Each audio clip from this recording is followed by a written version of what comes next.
पानी लाती थीं और उनके सतीत्व के बल से वह घड़ा टूटता नहीं था। उनके 5 पुत्र थे, जिनमें सबसे छोटे थे विष्णु अवतार परशुराम। एक दिन रेणुका ने नदी में कुछ गंधर्वों, स्वर्ग के संगीतकार को जल क्रीड़ा करते देखा। उन्हें देखकर एक पल के लिए उनका मन मोह में पड़ गया और उसी क्षण उनके सतीत्व का बल टूटा और कच्चा घड़ा टूट गया। जब वो आश्रम लौटी तो राशि जमदग्नि ने अपने योग बल से जान लिया कि उनका मन भटक गया था। वो इतने क्रोधित हुए कि उन्होंने अपने पुत्रों को आज्ञा दी, अपनी माँ का वध कर दो।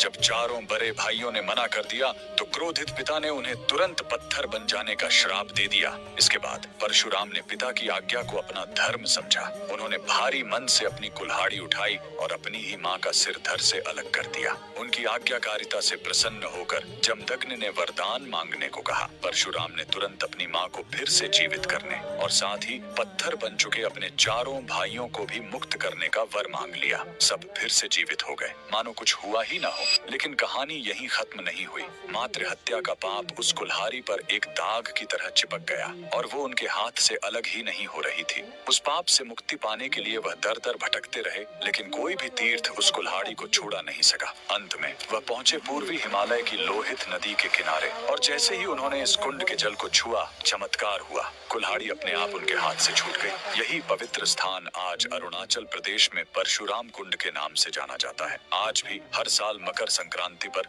हजारों श्रद्धालु यहाँ इस विश्वास के साथ डुबकी लगाने आते हैं कि यह कुंड उनके सारे पापों को धो डालता है, ठीक वैसे ही जैसे इसने स्वयं भगवान परशुराम को पाप मुक्त किया था। भगवान परशुराम को दिल से मानने वाले सभी भक्त कमेंट्स में जय परशुराम जरूर लिखें।